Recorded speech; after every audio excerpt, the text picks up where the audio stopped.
तर नमस्कार मित्रांनो, आज आम्ही आलोय विठ्ठल सुळशी यांच्या रेशीम उद्योग यांच्या शेडवरती.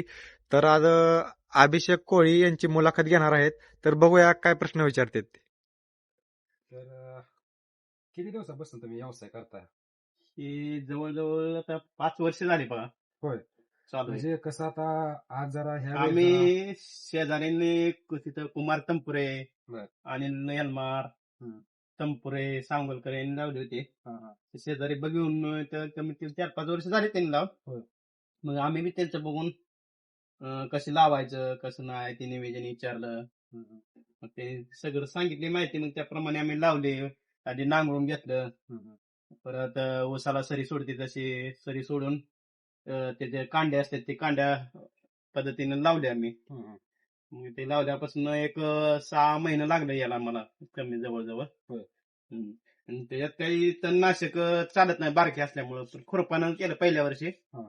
परत मग काय आम्ही मोठं एक छाटणी झाली का त्याच्यावर राऊंड अप चालतंय, ग्रॉमोजन चालतंय, सिप पॉवर चालतंय औषध. त्याच्यावर जाऊ देत नाही, असं मध्ये पट्ट्यातून मारायचं.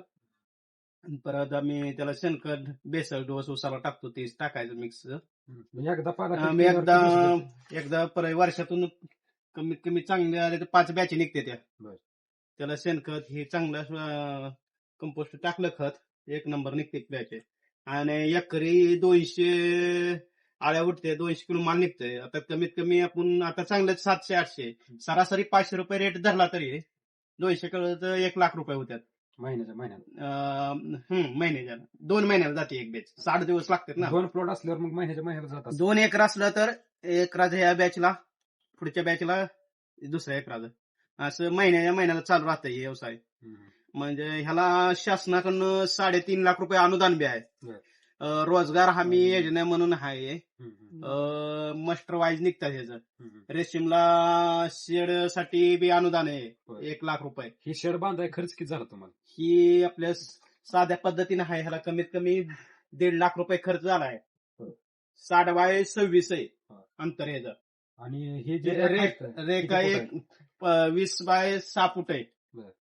त्याचं 1.5 लाखाच्या 2.25 लाख रुपये सरासरी सगळं टोटल मध्ये गेले, बांधणी ही सगळी मजुरी. मग ह्याचं आता ह्याचं अनुदान बी भेटणार आहे आम्हाला. आता एक लागवडीचं चालू आहे लेबरचं. एका वेळेस किती अंडे पोची बसते? एका वेळेला आता हे आमचं शेड मोठं आहे, याच्यातून 400 तर अंडी बसतात कमीत कमी. 400 अंडी पुंजी 400 बसते ते. आता 400 अंड्याची बॅच चालू आहे, आता बघू शकता तुम्ही प्रत्यक्षात.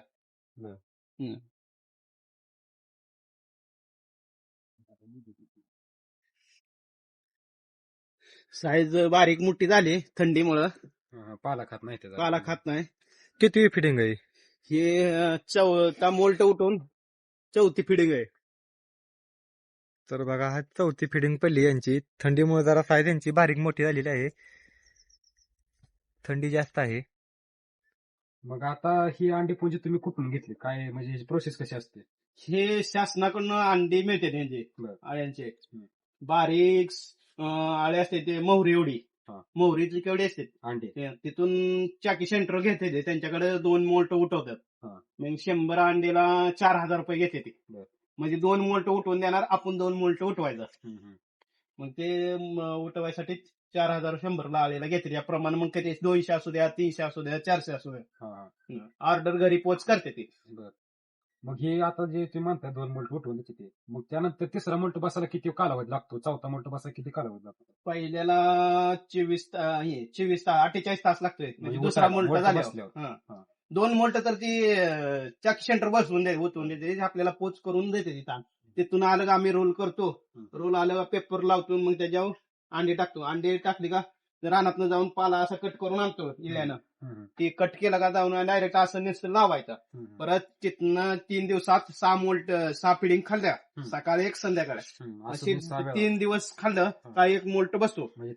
तिसरा बसला तिथनं 48 तास थांबायचं.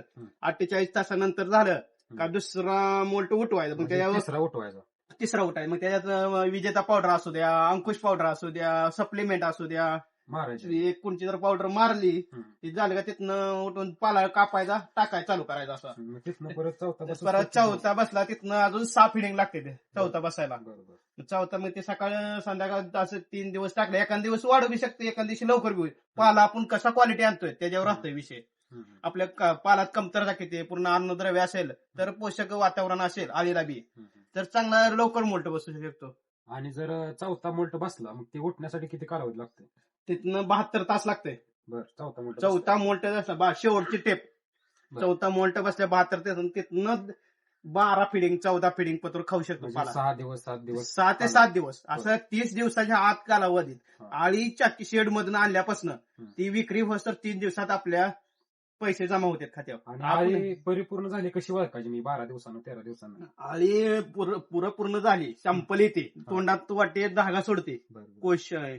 मग ते ओळखायचे आपण शॅम्पल आली का एखादी फिडिंग टाकायची, पूर्ण शॅम्पल अशी वर नागाच्या फडीवनी तोंड करून तिकडं स्वतः भोवती येऊन घ्यायला चालू करते. हा, हा. दिसते 1-2 ठिकाणी दिसलं का आपण म्हणायचं शॅम्पल आली पूर्ण. हा, हा.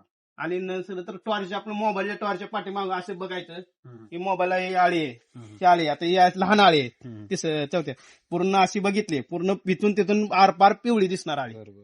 तरच आपल्याला म्हणायचं बाबा ही शॅम्पल धाग्यावर आलेली आहे. हा, हा. मग हे आपण चंद्रिका आहे द्या. संपल आल्यावर चंद्रिका टाकायची का? चंद्रिका असं स्वतः भोवती येण्यासाठी चंद्रिका ठेवलेला आहे त्यांनी. मग चंद्रिका ह्याच्यावर टाकून घ्यायची आपण. आता चंद्रिका मी टाकल्यावर किती दिवस लागतात कोश व्हायला? चंद्रिका टाकल्या 5 दिवस कोश, 5 दिवसात कोश बनते चांगले. बर.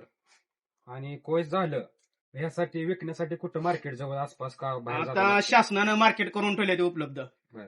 सरकारी गव्हर्नमेंटचे मार्केट आहे ते. बर. आपण डाळिंब्याची कशी मार्केट अशी शासनाची मार्केट आहे त्याची कोशीसाठी. बारामतीला एक आहे, बीडला एक आहे, 3 नंबर अजून बँगलोरला आहे, कर्नाटक भरपूर ठिकाणी आहे ते. हम्म. आणि आपल्या महाराष्ट्रापेक्षा कर्नाटकला चांगला रेट मिळतोय. हम्म. व्यापारी बी भरपूर ठिकाणी तिथं आहे ते जास्त. आपल्यात कशी व्यापारी नाहीत. आता सोलापूरचं आम्ही पंढरपूरचा आहे शेतकरी, हम्म. पण सोलापूरला अजून मार्केटचं मंजुरी मिळाली पण उपलब्ध नाही. बर. शासन कधी उपलब्ध करून देतं हे काय माहिती नाही. बरं, आता हे तुमची किती बॅच चालू आहे? म्हणजे किती अंडी चालू आहे एवढी जे शेड मध्ये ही आहे? आता 400 अंड्याची चालू आहे. आता रॅक वाढवायचं काम चालू आहे. बर बर. साधारण किती किलो माल निघत तुमच्या अंदाजे? साधारण अंदाजे 350 किलो माल निघेल, 300 या पुढेच, पण कमी नाही निघणार. बर बर. हं. पण ते आता चालू रेट तर बी चांगला आहे. 770 कालचा रेट होता, तरी आपण जवळजवळ कमीत कमी 700 रुपये पकडूया. बर बर. बघा 350 अंड्याचं करा हिशोब तुम्ही. 700-7 म्हणलं तरी कमीत कमी 2.25 लाखाच्या आसपास होईल. हा 100% तेवढं होणार. बरं, म्हणजे कमी दिवसात जास्तीत जास्त उत्पादन काढायचं असेल तर फक्त याला कष्ट आहे थोडं. कष्ट लागतं. चौथा मोठं उपास केल्यापासून 6 दिवस असं भरपूर पाला घालायला लागतो की बरोबर. जनावर सुद्धा कमी खातील इतका पाला घालायचा. कमी दिवसात जास्तीत जास्त उत्पन्न काढायचं असेल तर तुती हा हा, व्यवसाय व्यवसाय. चांगला आहे. आणि घरच्या घरी आपण करू शकतो ही सगळी काम. ठीक आहे. तर तुम्ही आता ही माल जेव्हा काढणार हम्म. त्यावेळेस म्हणजे कशात नेताय? म्हणजे काय प्रोसेस? आमच्याकडे अशी इथून आम्ही गाडी बी करू शकतो, एखादी पिकअप म्हणा, नाहीतर ट्रेनची बी सुविधा आहे. सोलापूरनं आहे, पंढरपूरनं बी आहे ट्रेन. डायरेक्ट रामनगर ट्रेन चालू झाली. इथून बसलं कसं म्हणजे बेंगलोर. बँगलोर, कर्नाटकमध्ये बँगलोर राजधानी आहे ते. तिथं एक 50 किलोमीटर रामनगर गाव आहे. तिथं मार्केट आहे शासनाचं, गव्हर्नमेंट मार्केट आहे. मोठं मार्केट आहे. एवढं इंडियातलं मोठं मार्केट. बरोबर. रेशीम म्हणलं तर कर्नाटकातला 1 नंबर ते. कुठं बी युट्यूबला टाकलं तरी ती मिळू शकतो तुम्हाला माहिती त्याचं.